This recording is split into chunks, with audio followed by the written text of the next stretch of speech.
अयोध्या के राम मंदिर में रामलला की प्राण प्रतिष्ठा के 19 दिन बाकी है, लेकिन अब तक ये तय नहीं हो पाया है कि गर्भगृह में रामलला की कौन सी मूर्ति विराजमान होगी। मंदिर प्रबंधन ने 3 मूर्तिकारों की मूर्तियों को चुना था, जिनमें से एक को फाइनल किया जाना था। नमस्कार दोस्तों, हमारे चैनल ट्रेंडिंग न्यूज में आपका बहुत बहुत स्वागत है।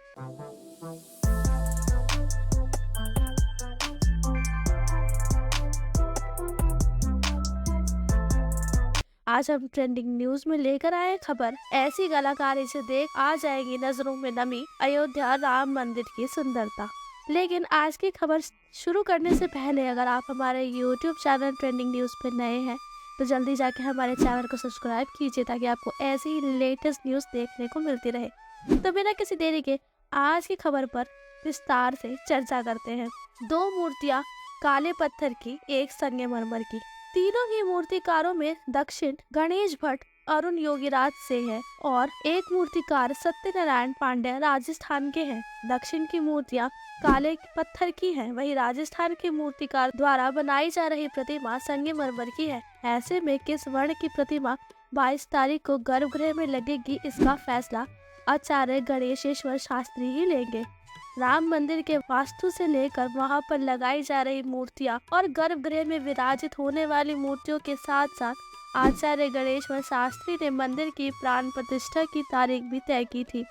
ऐसे में अब गणेशवर शास्त्री के निर्णय से ही ये साबित होगा कि गर्भगृह में तीनों मूर्तियों में से कौन सी मूर्ति लगाई जाएगी। कर्नाटका के 2 और राजस्थान के 1 पत्थर से मूर्ति तैयार।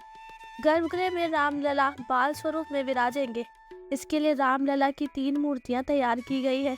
कर्नाटक के 2 और राजस्थान के 1 पत्थर से कुल 3 मूर्तियां बनाई गई है।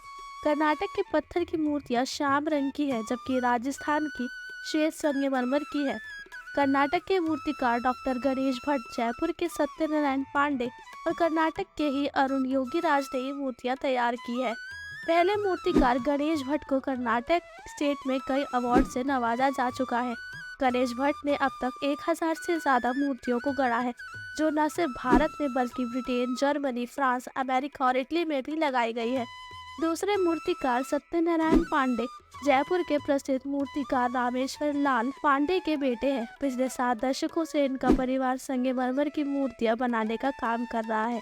उन्होंने राजस्थान के मकराना के सफेद संगमरमर से रामलला की मूर्ति तैयार की है। तीसरे मूर्तिकार 37 वर्षीय अरुण योगीराज मैसूर महल के कलाकार के परिवार से आते हैं।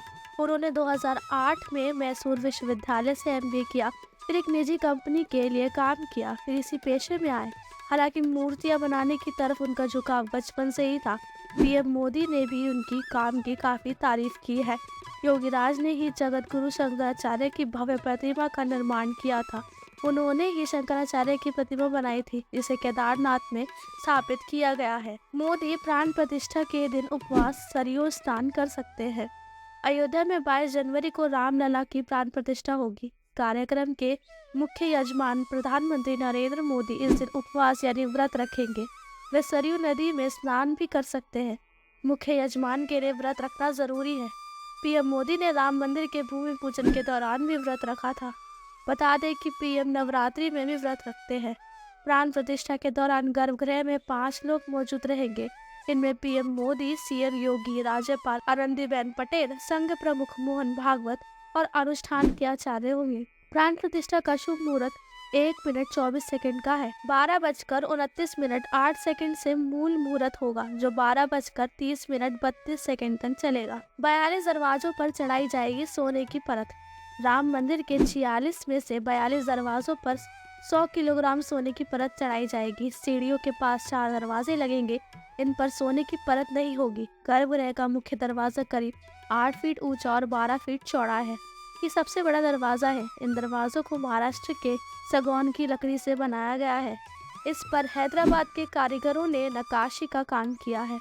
नक्काशी के बाद इन पर तांबे की परत लगाई गई है। गाजियाबाद के एक नामी ज्वेलर को दरवाजों पर सोने की परत चढ़ाने का काम दिया गया है। रामलला का सिंहासन भी सोने का बनाया जाएगा। ये काम भी 15 जनवरी तक पूरा कर लिया जाएगा। मंदिर का शिखर भी सोने का होगा, लेकिन इस काम को बाद में किया जाएगा। 1 किलो सोना 7 किलो चांदी से बनाई गई चरण पादुकाएं।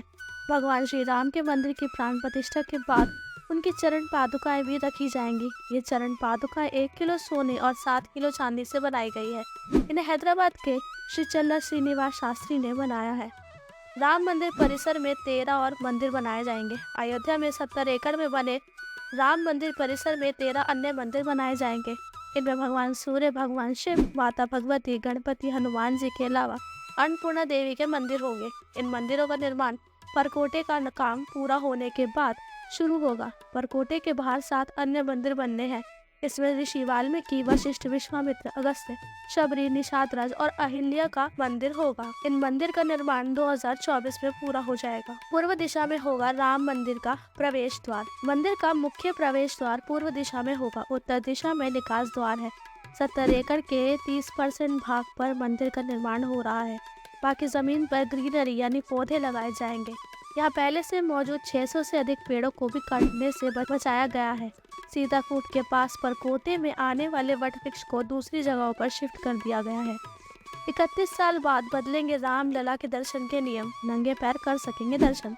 प्राण प्रतिष्ठा के अगले दिन यानी 23 जनवरी से रामलला के दर्शन का 31 साल पुराना यानी 1992 के बाद से चला आ रहा नियम भी बदला जाएगा। भक्त अपने आराध्य के दर्शन के लिए नंगे पांव जा सकेंगे। दरअसल 6 दिसंबर 1992 को जब रामलला टेंट में विराजमान हुए थे, तब से भक्त जूते चप्पल पहनकर रामलला के दूर से दर्शन करते थे। भक्त गेट से अंदर आते थे और चलते हुए दूसरे गेट से निकल जाते थे। ये निर्णय सुरक्षा कारणों से लिया गया था। यही नहीं, तब मंदिर में जूते चप्पल रखवाने के अलग इंतजाम भी नहीं थे। भक्त नंगे पैर मंदिर परिसर में घूमेंगे। नए मंदिर में रामलला के दर्शन और फिर वापसी की लंबी प्रक्रिया से गुजरना पड़ेगा। भक्त नंगे पैर महासिंह द्वार के बाद सीढ़ियों से चढ़कर सीधा सिंह द्वार तक पहुंच जाएंगे। इसके बाद उन्हें मंदिर में प्रवेश मिलेगा। भक्त दर्शन के बाद दक्षिणी द्वार से बाहर निकलकर परकोटे की परिधि में आ जाएंगे। तो ये थी हमारी आज की खबर राम मंदिर की भव्यता के बारे में। आज की वीडियो आपको कैसी लगी ये कमेंट सेक्शन में जरूर बताइएगा।